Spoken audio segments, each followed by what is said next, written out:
Most of the businesses that fail, they fail because they stop listening to the consumer. Today we have Krishna Singh from the City of Joy, Kolkata. He's a consultant with 24 years plus experience and his company's name is Goldfinn Technologies. I really want to know how the startup industry is doing. Most of the businesses that fail, they fail because they stop listening to the consumer. Among 100 startups, 99 fail and only one succeed. Most of the time they fell in love with their big idea. This is one of the most fundamental reasons why most startups are failing. If some brand is planning to move to Dubai, what are the best practices they should take care of? Well, Dubai is becoming the fulcrum of the world trade that's happening already. What works in terms of cultural preferences in India may not work in Dubai, may not work in some other countries. Hello everyone, this is Rupa Jha, CEO and founder of Black Swan Business Setup Services. And today I'm here with another amazing guest to share some insights of business and success stories with you. Today we have Krishna Singh from the City of Joy, Kolkata, and my hometown, and which has been a British capital for a very long time in India, almost 15 million population in the city. He's a consultant with 24 years plus experience, and his company's name is Goldfinn Technologies. As you know the name Goldfinn, so you can know what wonders he can do for your business. So we are going to dive deep in a lot of questions about his contribution in the startup industry and the magic he does for scaling up brands. So let's discuss with him some of his tips and success stories. Hi, Mr. Krishna Singh. Hello and welcome to the show. Hello, Rupa, and thanks for having me on your superb podcast. And I'd be glad to add any value to your podcast and to your audiences. Thank you so much. Thank you so much for taking our time.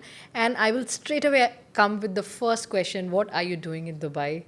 And also tell our audience what you do for living and what business are you into? Well, Dubai is becoming the fulcrum of the world trade that's happening already, and any entrepreneur or any business owner who has the globe as the playground cannot afford to miss Dubai, isn't it? Absolutely. And so I am here. This is not my first trip. I've been here many times, and but this time it is really serious because I want to set up base in Dubai. For my all international operations, all the startups that I am supporting, all the brands that I am helping grow and expand. So yes, Dubai is a very important part of my future plans. In fact, I would say the next 10 years of my plans, a major contribution, a major part of that would be Dubai. So here I am. As far as what I have been doing, so I started my journey in business 24 years back, and I founded Goldfinn Technologies. It was an intellectual property rights firm, and we did good. We have been a very well taken and well respected firm in the Indian market as well as in international market. We have been doing intellectual property rights to registrations to litigations pretty much globally. And over the last 15, 16 years, we have diversified, and through diversification, we have entered into consulting, and we have grown pretty much, and we have been helping our clients, big and small, to access the global markets and help them scale up and so on. So yes, this is a brief about my journey over the last 24 years. Wonderful. And then, Mr. Krishna, as I know, you're a globetrotter and you keep traveling across the globe. And you've been to so many countries, you've helped brands scale up and reach to different countries, expand their branches. I really want to know one thing that you really like about Dubai compared to any other country in terms of the business ecosystem. Well, I think I would say the acceptability, for entrepreneurs is the greatest I have found in any other country, right? Entrepreneurs are accepted with open hands here, and pretty much I found that the business ecosystem here has been evolving very fast. In fact, the fastest in the world. And the ease of doing business is also one of the greatest, I'm sure. Yeah, it's number one in the world. Absolutely, number one. I didn't know the figure, but the ease of doing business is you guys are at the top, and so Dubai has to be one of the top destinations for business and entrepreneurs, especially small startups. For big companies, for big conglomerates groups, it's a given they would come here, right? And they have all the mullah, they have all the money. But startups and medium and small companies, they too can make a mark, and they too can access the world markets, they can enter multiple markets across the globe through Dubai, because Europeans, the North Americans, the South Americans, and everybody, pretty much whoever is whatever in their country, they are here. They are coming here, right, in Dubai, and Dubai is going to be the future of global trade. Absolutely. Yes, people from more than 136 countries are here. And in a recent survey, it was found that one of the richest entrepreneurs are in Dubai are from India. So I really want to know, as you see so many Indian entrepreneurs from different industries, from different backgrounds, from different cities, are coming and establishing their branches in Dubai, or they're really making a mark, whether it be real estate, whether it'll be trade, whether it'll be consultancy. So I really want you to help our audience with some insights that if some brand is planning to move to Dubai, what are the best practices they should take care of? How should they go about it? I think the first thing they should do is to figure out whether what's their game plan is. They want to go short or they want to go long in terms of their products and services. Whether their product is the best product, and if not, if they have the best kind of after sales experience. They have to do the proper due diligence, right? And as I said, that Dubai is opening its arms to entrepreneurs, is the best city, is the best country, UAE as a whole, for entrepreneurs globally. So yes, you can, if you get your game right, and if you make proper plans, do your due diligence, do your homework, and then set out to execute, assign responsibilities and set accountabilities. I think you can achieve anything Wonderful. from here. So Yeah. from this, I'm coming and I'm locking this one word, due diligence. So when it comes to due diligence and homework, so I really want to know that under this due diligence and homework, what is coming? Is it, and not just about Dubai, let's say any brand is planning to expand anywhere globally. What is inside this due diligence? Is it market research? Is it budgeting? Is it feasibility? What exactly So they should you, do? you hit the nail with the first word itself, market research. So you do proper consumer studies in terms of consumer behavior in your segment, and what's the consumer's needs. Most of the businesses that fail, they fail because they stop listening to the consumers, right? So listening to your consumers is the prime thing that you need to do. If you're listening to them, you will do good. You will be agile enough to course correct yourself even if you go wrong, and you will go wrong. There's no one entrepreneur in the world that can say that yes, we have done everything perfectly and we have always succeeded, we have never failed. That does not happen. But what you do when you go wrong, what you do when you figure out that some misstep has been taken, that is what defines your failure and success. And so doing proper market research, consumer behavior studies, brand trends, product and service trends, consumer trends that go into your target market. So if your target, for example, if your target market is Dubai, you need to do consumer trends. What works here? What are the consumers' needs?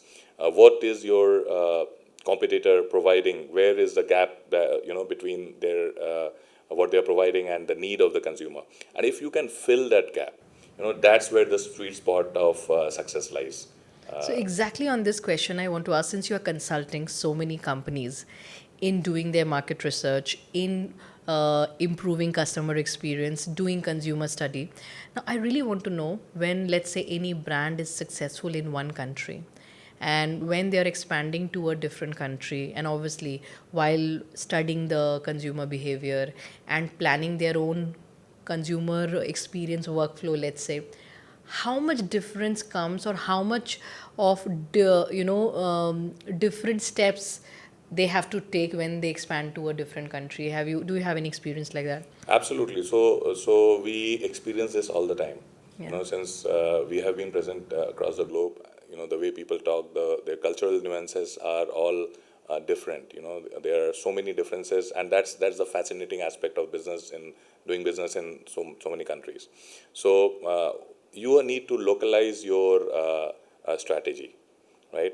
Not just your product. So many people localize their product packaging, localize their taste. You need to localize your strategy as well, and that includes, understanding the cultural differences in your target markets.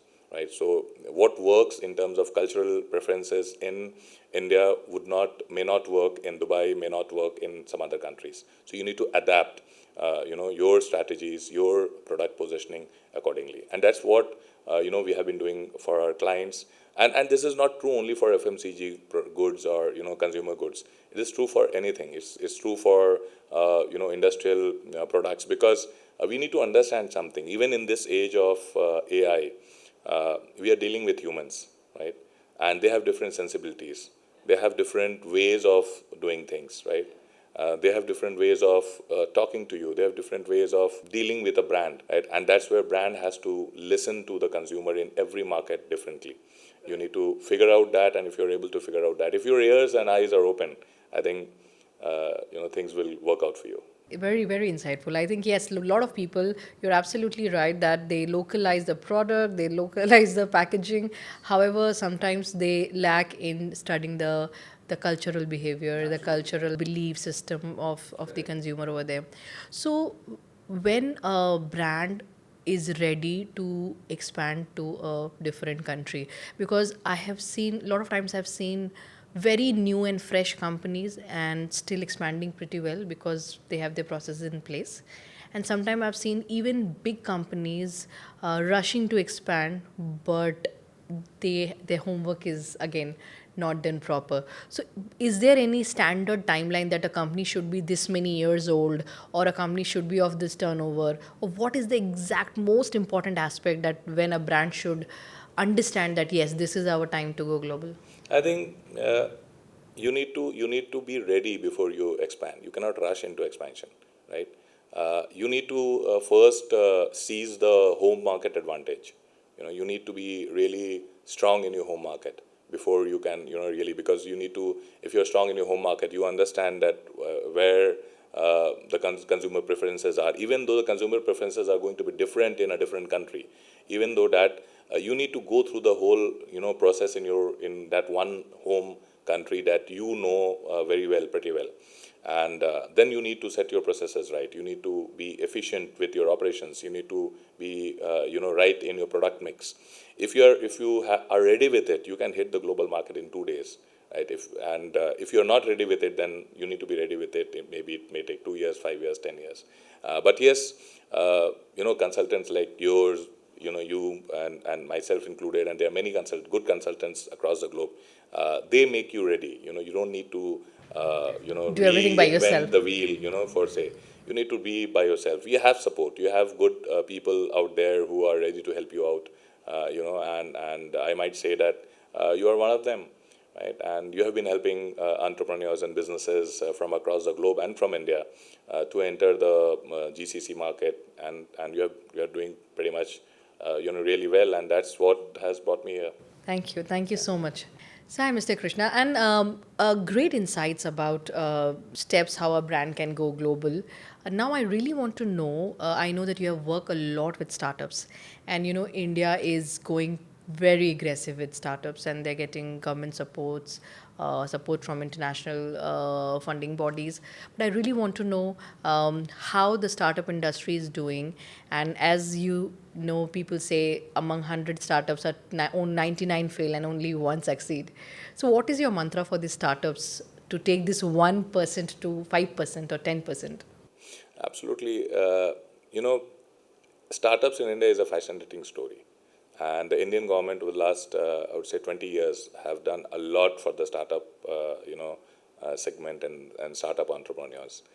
Particularly in the last 10 years, we have seen the number of startups that have started coming from universities, colleges, have skyrocketed.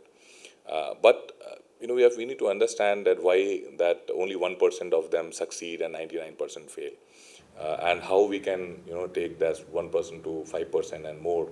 And that should be our goal as policymakers. When I speak to governments, or when I speak to other industry bodies, it's very important that we guide them, we make them aware that first and foremost, the what they are calling as startup, their innovation metrics, their idea, is it really an idea which the consumer needs? So there should be a consumer needs analysis done by them. And most of the time they are missing. Most of the time they fell in love with their big idea that they fail to understand that it is not the time. The consumer does not need that idea right now, right? And either they are much before time or they are late in time. So this is one of the most fundamental reasons why most startups are failing.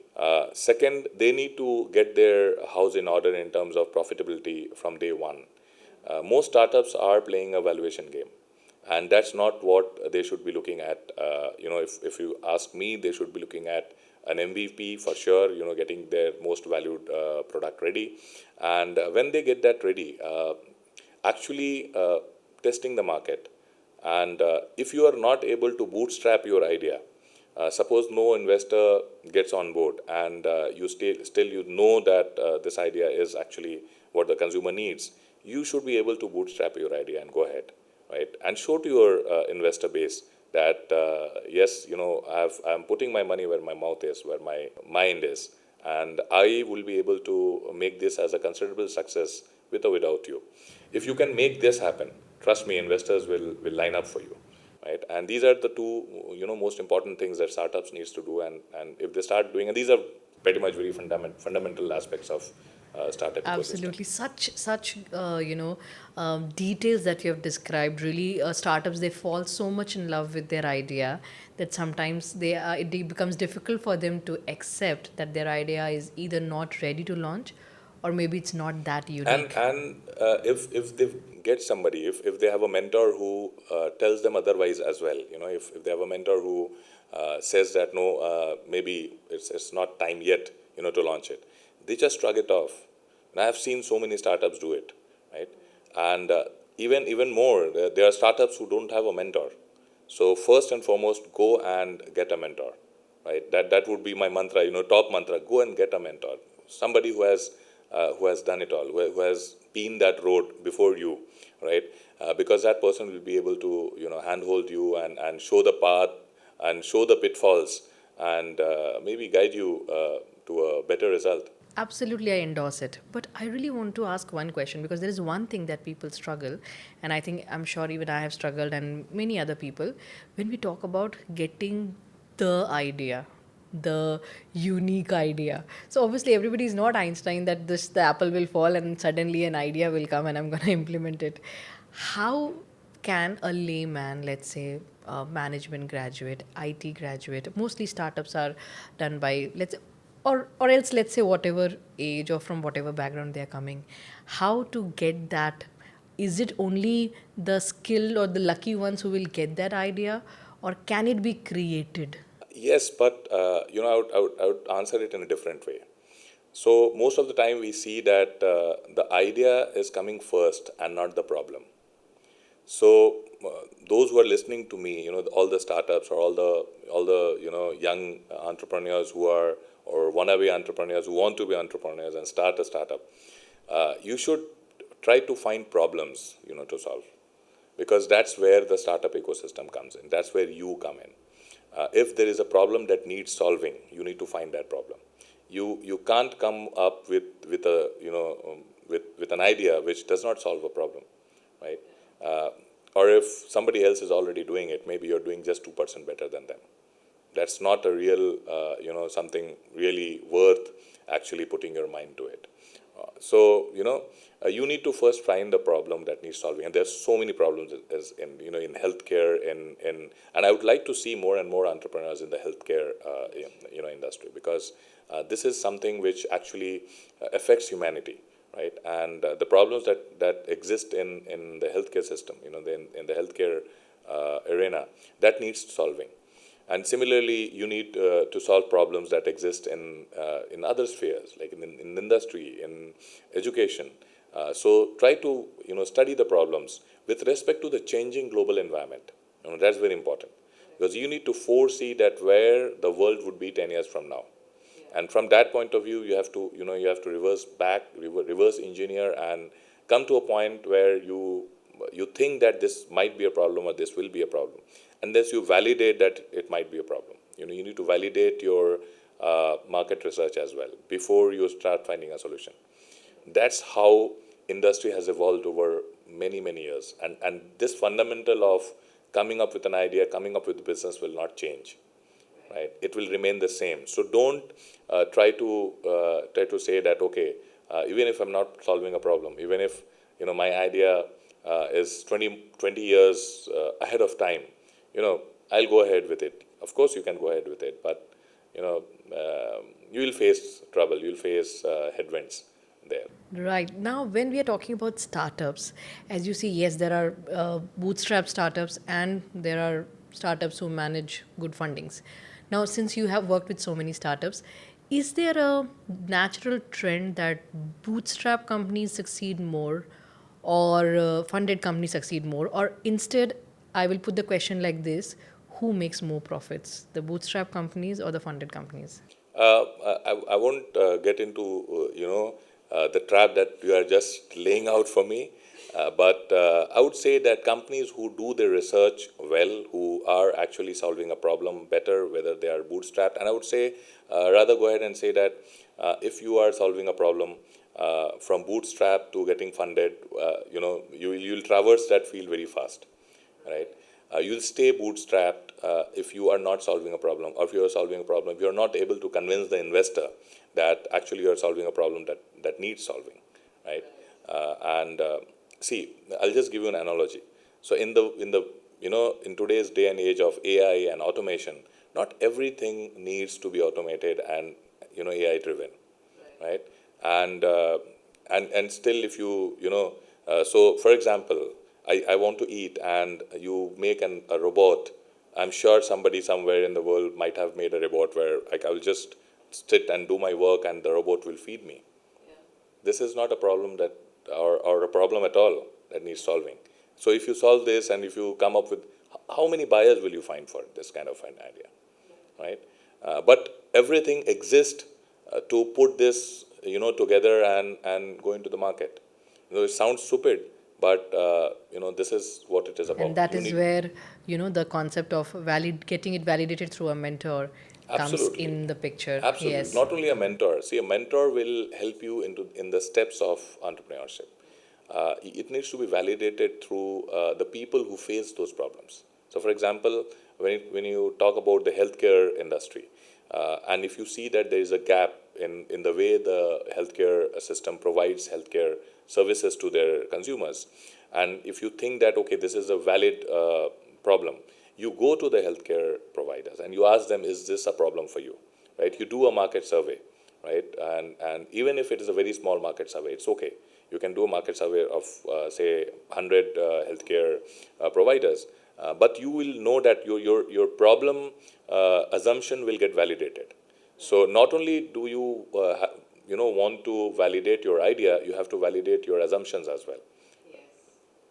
And then you can, yes, and then you can go on solving that problem, or attacking that problem from all sides. And an entrepreneur, if it sets his or her mind in solving a problem, I think They you can will do end up it. solving a problem. Absolutely. Now, moving ahead of from startups, now once in your experience, what is the fastest time that you have seen a startup going to a mid-sized company, 10 million, 20 million worth company? Well, all the giants of the world, they have been there. The Googles, the Facebooks, and these companies have seen remarkable growth. In fact, there's a report. If you search Google, that the companies which have hit 1 billion in revenue the fastest, you will see that this number is reducing with each successful. These are startups. Google, Facebook, all these were startups. Amazon, and now these companies have the time it used to take for a company to go from zero, that is launched, to $1 billion in revenue has come down considerably. So you don't need you just need a proper solution, solving a problem. And if you can do that, and if it has a good addressable market, I think it won't be much time that you hit the multi-million dollar marks, you know. Now, what we have seen, even in India and I'm sure many other countries, a big bunch of brands or companies are stuck at the mid segment. Okay, sometimes they pretty, a fast track from startup to a mid-sized company. But then suddenly at that place, they are so much involved in being stable, they just don't want to go down, and that becomes the prime objective, and suddenly the growth stops, or maybe you can say is not as much as the product or the service deserves. So what is your suggestion to these mid-sized companies to stop these limitations or to break through this barrier? Let go of your fear. Let go of your fear that nobody else will be able to do what you do in a better way. Even if they don't do it, 100% like you, let it go, because and this message is for all mid-segment companies. And I have a fair share of my clients who fall into this segment, and I have been helping them. I have been consulting with them and trying to get them out of this. I will do everything kind of a situation. I will do everything. I'll do Yes, everything that's kind of that's situation. the bottleneck. Yes, and like you just said, the bottleneck. It's called bottleneck because the neck of the bottle is the narrowest, Stops the right? flow. It stops the flow, right? So you need to delegate. You need to find good people, right? Even if they will do the same work at 99% efficiency, is good enough. 80% efficiency is good enough. Let go. Free of your time. Get good leaders, get good senior management people in your company, right? Give them accountability, assign responsibility, right? And that's how the great companies, like Google, like Berkshire Hathaway, and so many others have been able to make their mark and expand like crazy in the world. Let go of your fear that I have to do if everything. I delegate this to Delegate. somebody else, I might uh, lose a share, I might lose the or share. somebody You will might not not. do it a good job. You will not. As You will be shocked. You will be surprised that you will start growing from that day because you free up your time and you are the person with ideas, right? And if you free up your time from operations, from execution, and show your team, create a good team that can do it, you actually will start growing faster. I absolutely agree because for a very long time I was struggling with delegation. And till the time I was like, I used to think, no, I have to do this, I have to. So I was, at the end of the day, I found myself working in every department, slogging, and not getting enough time to talk to my clients, to think of new ideas, to expand. But the day I realized, okay, this is the bottleneck, and I started working on it, and the moment my delegation got better, trust me, then the business started scaling up. We got into diversified businesses, different industries, different countries. So this is a very strong message. People, mid-sized companies who are going and finding big magic wands to scale up, and but the key to the door is just delegation or Yeah, smart and delegation. and the excuse they give most of the time is, yeah, market is I'm still in growing ahead of my market. I'm the market, the average industry size or the industry growth rate is say 8%. I'm growing at 9%. That's not the excuse. You know, still you'll find out the top five companies in your industry, and you'll find that the top five companies are growing at 5 times the market growth rate. Right. So what are they doing right? You need to learn from them. That's So, all. just to help these people who are really scared of delegating, whether managers or CEOs or co founders or founders, I really want you, do you have any particular mantra to learn delegation if you are not good at it? From where do a person start? If we talk about our own company, Goldfinn Technologies, we have been doing it for last 16 years. We have been helping entrepreneurs, mid-sized companies as that to scale up in terms of getting their processes and systems right, right? And when your processes and systems are in place, and then we help them to actually train and imbibe a growth mindset in their teams, right? And we come into the picture. We get good trainers, good people who shows them that yes, you can let go, and you can trust your team to do all those things the right way. And there's a particular system that we have made that we have been following with our clients, and it has worked, right? And so all mid-sized companies, you can actually grow faster than what you're doing today. And you just have to trust that yes, your team, the team that you're building, will be able to do the same work in a better way, and then free up your time for you to start globetrotting and entering into newer markets, entering into newer segments, and yeah, there's so much that you can do. So I really want to know that as I see that you're a great team builder and you are helping so many people delegate and hire good team. Now let's come to the to getting the right team on board. So how do you choose what kind of team do you add in your company, or what kind of talent do you look for your personal team for Goldfinn? What are your criterias of hiring team members? So I'll give you a very interesting anecdote. Yeah. So once I was taking, and this is about 8 years back, and I was taking an interview. It was a final interview that my team had already taken an interview, and they had shortlisted few candidates. And this was for the admin position in my office, one of my offices. And so I asked, one very interesting guy came, and he said, he was very very aggressive, and uh, in fact, I think that he was really well prepared. That would be the right word. And I asked him a question that where do you see yourself in 5 years from now? Right. And he gave an answer without thinking even for a split second, that I would like to see myself in your chair. And you won't believe I signed up that guy that very moment. Wow. But that's not the interesting aspect. That's not the climax. The climax is he left in 7 days. So there's a huge gap between your preparation when you attend an interview and what you actually deliver, what your core values are, what your core beliefs are, right? What your attitude and aptitude is. So we look at all these aspects when we hire. And whenever I am hiring, I don't hire for the short term. In fact, I have some of the oldest employees in my company, my colleagues, 15 years, 18 years, 20 years in my company. They have been, and they have been part of the Goldfinn family for ages now, right? And they are not perfect. Neither am I. And so I don't look for the perfect person. I just look for the perfect attitude, right?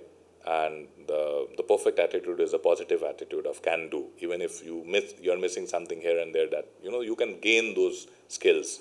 But attitude, getting a positive attitude, cannot be gained so much easily.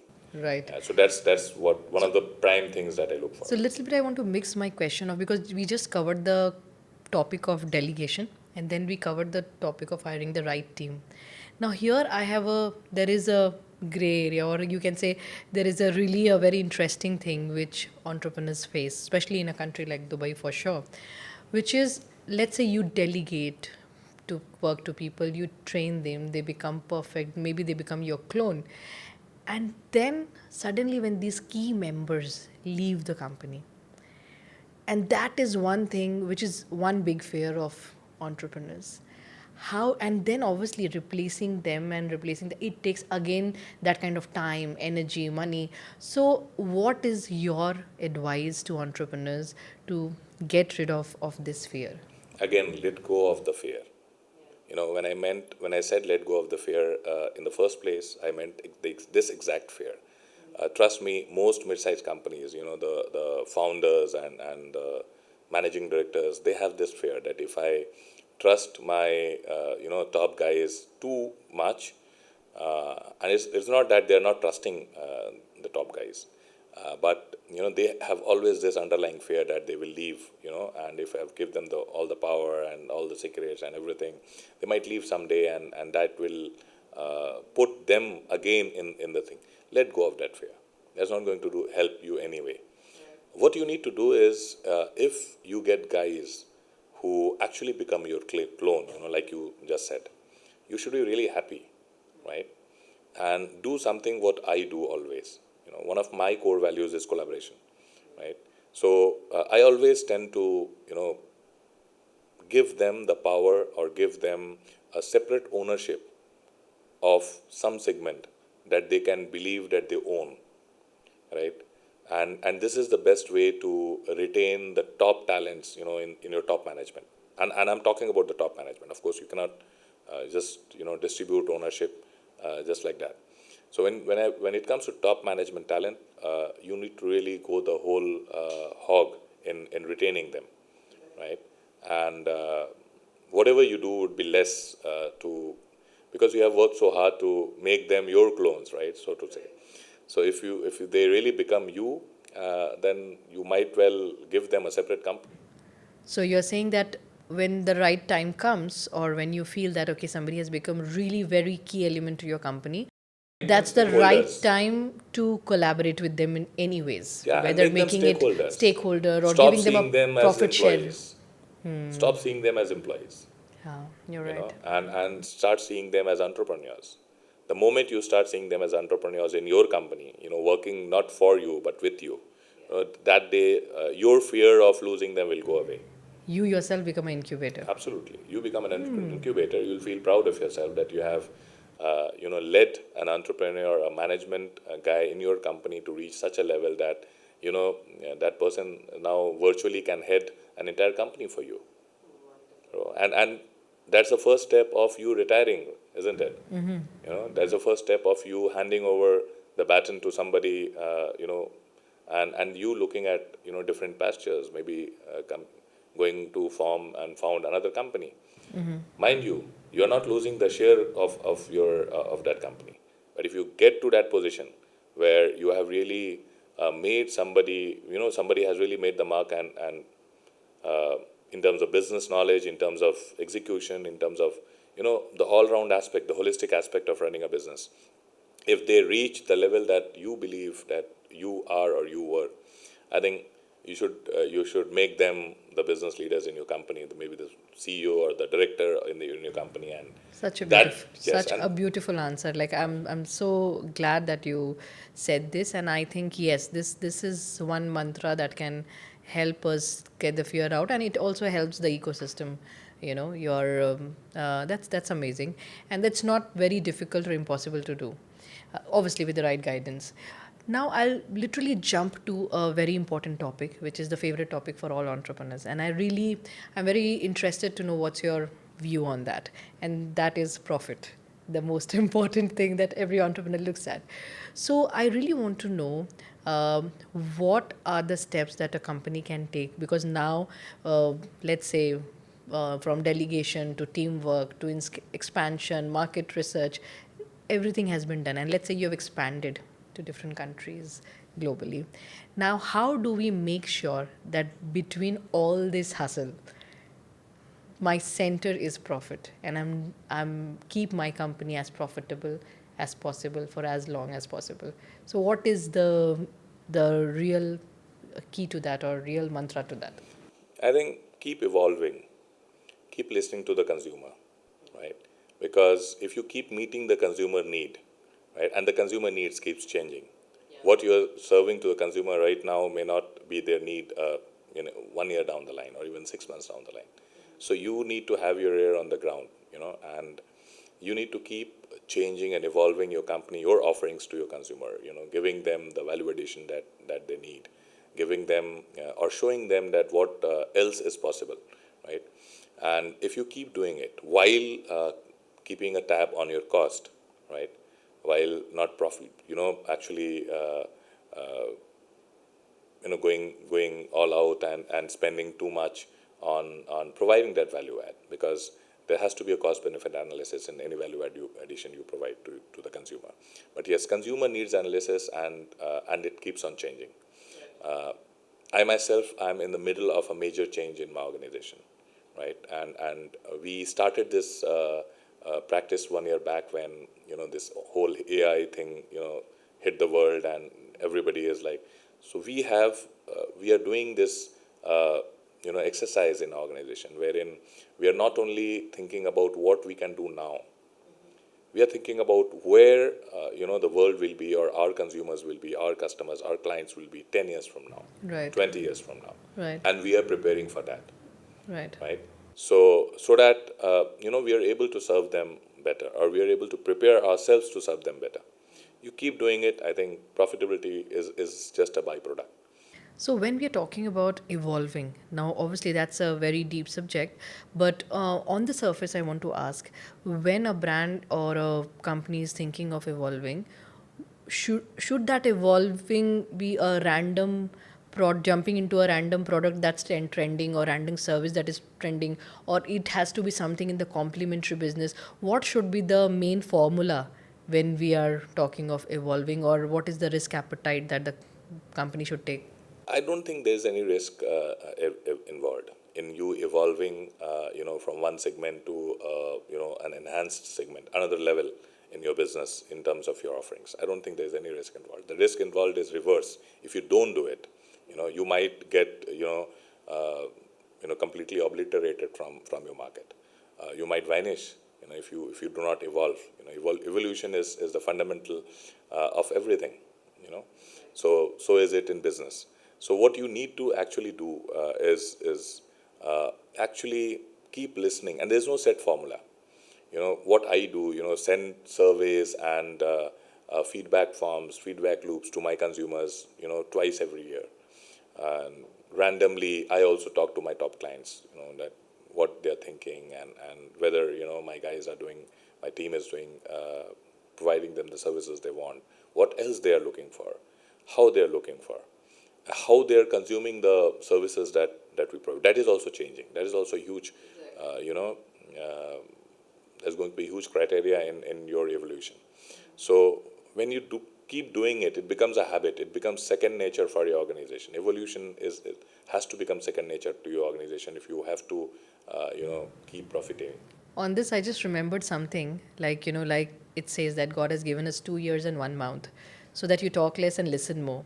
Many brands are spending a lot on marketing, on telling the customers what we are doing, but spending very less on feedback surveys or market research where they can listen what the customer is saying. So I think Absolutely. it has to be a little either balanced or reversed. Like, because it is said, like, listen more from your customers than how much you talk about your brand. Correct, and that's where measuring whatever your practices are of paramount importance, right? You keep measuring your efforts. You keep measuring. You should have proper KPIs for everybody in your organization, including yourself, right? And if an entrepreneur, whether it's a small business or a startup or a mid segment, if they have proper KPIs, they would be able to measure every aspect, and these KPIs actually measure the your response to a changed need in the market as well, right? And how your organization is, are they really ready to provide those services? Are they really agile? Are they really adaptable? And so measurement of all these metrics, and having those metrics first in place, and then measuring those metrics is the key. To Exactly. evolution. I think even in Black Swan, what we did is like we started with a business setup company and we were helping people set up their businesses in Dubai. And then definitely we do a lot of surveys and feedbacks also, and we were listening where the brands are going. And then we heard a lot of people are moving to Oman. And then just one day I thought, okay, let's drive down 4 hours and go to Oman and check what's happening. And that is how we started our Oman branch. And same thing happened when we started hearing Saudi news and all. And, then we became one of the pioneer companies opening a branch in Riyadh and helping people set up their, companies in Riyadh. And at the same time, a lot of people in UAE, while we are doing setups, we saw that office addresses and, co-working spaces were a requirement of every business that we are registering. And that is how we got into the co-working and serviced office business. And trust me, this has helped me a lot. So I think, yes, I absolutely believe in what you said, is evolving is very important to stay profitable. Absolutely, and don't resist change. So many times I see entrepreneurs resisting the change that's happening. So don't resist change. Be a part of the change, right? When you become part of the change, nothing can stop you from, keeping your profits and growing, keep growing in your business. Now, I really want to ask one question that a lot of Dubai entrepreneurs wants to know. As you know, that obviously to make profit, you have to manage your expenses.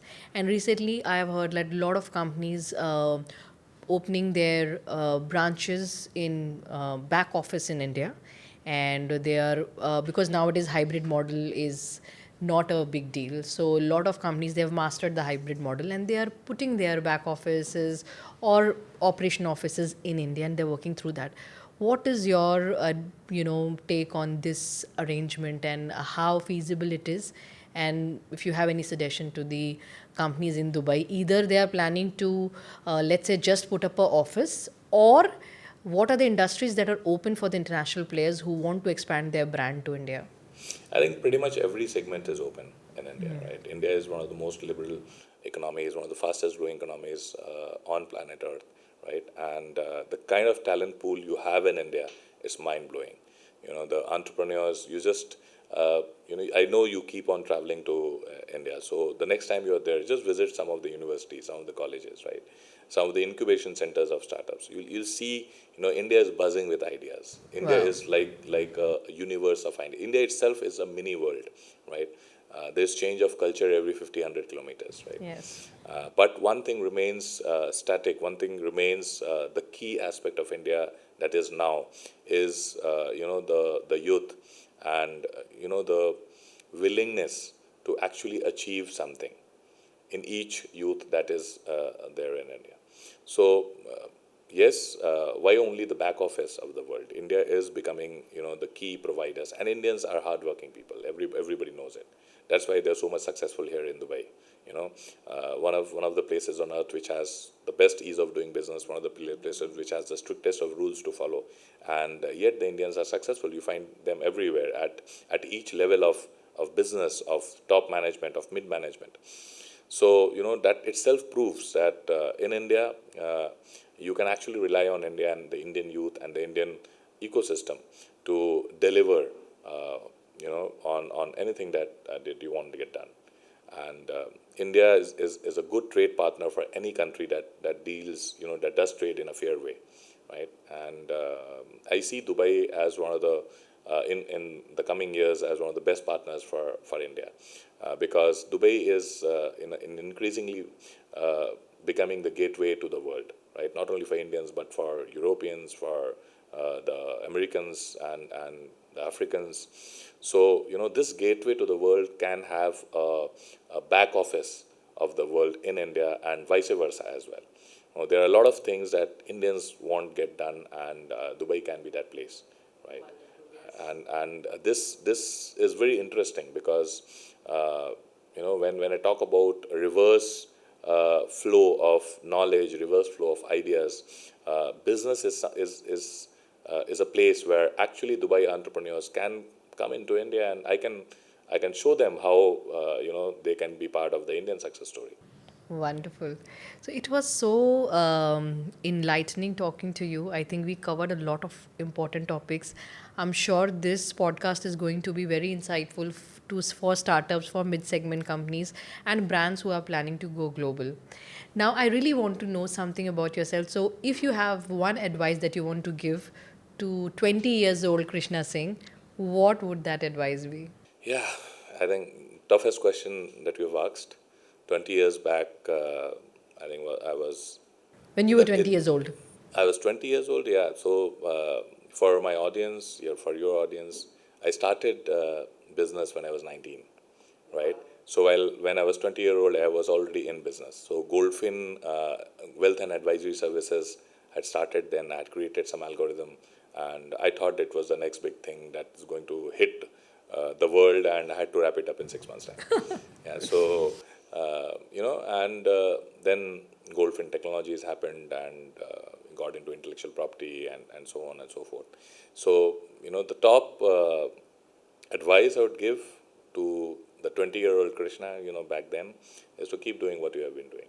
Yeah, you'll, and I enjoy my work. I enjoy, helping entrepreneurs. I enjoy helping mid-sized companies to, expand and grow faster. And this month is really special for me because two of my companies, I won't be able to take their names, but they have evolved to become 3,000 crore and 3,500 crore companies, Wow. right? In the last 10 years, this one of them started just in 2011, and into 2024, 25, they're already a company which is jacking up revenues of 3,000 crores and above. So when you're part of these kind of success stories, then you are really That's a you're massive satisfied. success. Yes. And this is my last question of the podcast. Because it's January and I can't stop resist myself from asking this. What is your 2025 goal or resolution that you've planned for yourself? 2025 resolution for me is to be, to establish Dubai as my base. Wow, and I come in So the picture. absolutely, you are in the picture always, and so 2025, and that's why I'm here, as you know. Uh, I have met some incredible people in the last few days I've been here, and I'm going to meet some more incredible people in the next few days. So this is one of my key areas because uh, some of the most innovative ideas are going to hit the world from my stable in the next 1 to 2 years, and Dubai is going to be the center point of it. Congratulations and best wishes to you. Thank you. So, audience, I hope you liked our podcast today and our amazing conversation with Mr. Krishna. If you want to contact Mr. Krishna and you want to take your brand global, we will share his details in the captions. Please get in touch with him and do let us know what else you want to hear from us. So, I'll be wrapping up the business blueprint today so that I can help Mr. Krishna set up his company in Dubai. Till then, thank you so much. Habibi, come to Dubai. Thank you.